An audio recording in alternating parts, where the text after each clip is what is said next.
Breast cancer എന്നാ പറഞ്ഞേ. Operation ചെയ്യാൻ പറഞ്ഞു. കീമോ ചെയ്തായിരുന്നു. ഇപ്പൊ വീട്ടിലുള്ള എല്ലാ ജോലിയും ചെയ്ത് ആരോഗ്യത്തോടെ ഇരിക്കുന്നു.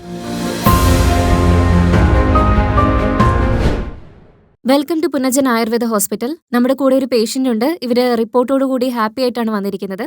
നമുക്കിവരോട് ചോദിച്ച് മനസ്സിലാക്കാം 6 മന്ത്സിന് മുമ്പ്, അതായത് ഇവിടേക്ക് വരുന്നതിന് മുമ്പ് ഇവരുടെ അവസ്ഥ എന്തൊക്കെയായിരുന്നെന്നും ഇവർക്ക് എന്ത് ക്യാൻസർ ആണെന്നും ഈ ക്യാൻസർ സംബന്ധിച്ചുള്ള ലക്ഷണങ്ങൾ എന്തൊക്കെയായിരുന്നെന്നും നമുക്ക് ഇവരോട് ചോദിച്ച് മനസ്സിലാക്കാം. ഇവരിവിടുത്തെ മരുന്ന് ഇപ്പോൾ കഴിക്കുന്നുണ്ട്. മരുന്ന് കഴിക്കുന്നതിന് മുമ്പുള്ള അവസ്ഥയെപ്പറ്റി നമുക്ക് ചോദിക്കാം.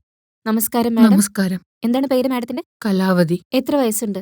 41. മാഡം എവിടെ നിന്നാണ് വരുന്നത്? ചിത്തൂർ. ചിത്തൂർ. ഓക്കെ. ഡോക്ടർ ഇവിടെ വരുന്നതിന് മുമ്പ് എന്ത് ക്യാൻസർ ആണെന്നാണ് പറഞ്ഞത്? ബ്രസ്റ്റ് ക്യാൻസർ എന്നാ പറഞ്ഞത്. ബ്രസ്റ്റ് ക്യാൻസർ അല്ലേ? ഓക്കെ. ഓപ്പറേഷൻ ചെയ്യാൻ പറഞ്ഞായിരുന്നു. ഉം. കീമോതെറാപ്പി ചെയ്തായിരുന്നു.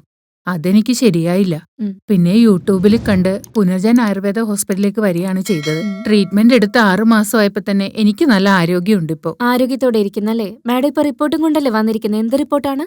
Pet scan. സ്കാൻ. ഓ. ഇപ്പൊ കുഴപ്പമൊന്നുമില്ല. ഇപ്പൊ എങ്ങനെയുണ്ട്? എന്താണ് ഇപ്പൊ എനിക്ക് അവസ്ഥ? നന്നായിട്ട് ജോലിയൊക്കെ ചെയ്യാൻ പറ്റുന്നുണ്ട്. ഓക്കെ. എന്റെ കാര്യങ്ങളൊക്കെ ഞാൻ തന്നെയാ ചെയ്യുന്നത്. ഉം. വീട്ടില് 2 മക്കളും ഹസ്ബൻഡും ഒക്കെ ഉണ്ട്. അവർക്കുള്ള ഭക്ഷണമൊക്കെ ഞാൻ തന്നെയാ ചെയ്യുന്നത്. തുണിയൊക്കെ ഞാൻ തന്നെയാ വാഷ് ചെയ്യുന്നത്. ഉം. വാഷിംഗ് മെഷീൻ ഒന്നും ഇപ്പൊ ഉപയോഗിക്കുന്നേ ഇല്ല. എനിക്ക് എല്ലാ ജോലിയും ചെയ്യാൻ പറ്റുന്നുണ്ട്. അതിനു മുമ്പ് ഇതൊക്കെ ചെയ്യാൻ ബുദ്ധിമുട്ടായിരുന്നല്ലേ? ഇതിനു മുന്നേ ഓപ്പറേഷൻ ചെയ്തപ്പോ കുനിഞ്ഞ എണീക്കാനൊക്കെ വലിയ ബുദ്ധിമുട്ടായിരുന്നു. ഇവിടെ വന്നതിന് ശേഷം അതെല്ലാം എനിക്ക് മാറിക്കിട്ടി. ഓക്കെ.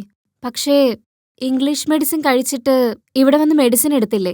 എന്തുകൊണ്ടാണ് ആയുർവേദത്തിലേക്ക് മാറണമെന്ന് തോന്നലുണ്ടായത്? യൂട്യൂബിൽ കണ്ടിട്ട് ഓ, യൂട്യൂബിലല്ലേ? ഇവിടെ നിന്നെല്ലാം ഓക്കെ. ശരിയാകുമെന്ന് വിചാരിച്ചു വന്നതാ. എന്റെ മോന് ആ സമയത്ത് ഹൈദരാബാദിൽ ഉണ്ടായിരുന്നു.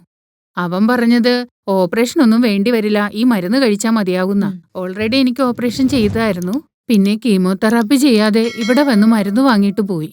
മാഡത്തിന് ഈ തടിപ്പ് ഉണ്ടായപ്പോ, അതായത് ബ്രസ്റ്റിൽ ഒരു തടിപ്പ് വന്നില്ലേ? അതെങ്ങനെയാണ് മാഡം കണ്ടുപിടിച്ചത്? കുറച്ചു നാളായിട്ട് കൈ പൊക്കുമ്പോ നല്ല വേദന ഉണ്ടായിരുന്നു. ഉം.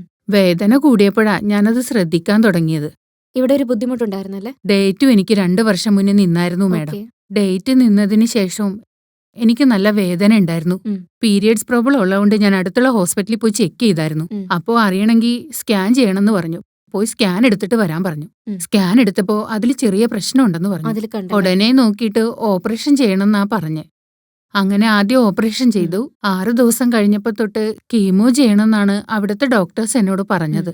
എനിക്കത് ശരിയാവില്ലെന്ന് തോന്നി. അങ്ങനെയാണ് ഞാൻ യൂട്യൂബിൽ നോക്കി ഇങ്ങോട്ട് വന്ന് ഈ മരുന്ന് കഴിക്കാൻ തുടങ്ങിയത്. ഓക്കെ. ഉം. മാഡത്തിന് എന്ത് പ്രശ്നം ഉണ്ടെങ്കിലും എന്തെങ്കിലും ബുദ്ധിമുട്ടുണ്ടായ ഞങ്ങളുടെ ഹെൽപ്പ് ലൈൻ നമ്പറിൽ വിളിച്ചാൽ മതി. അവര് സഹായിച്ചോളും. ഓക്കെ. ഓ ശരി. നമസ്കാരം. Thank you ma'am.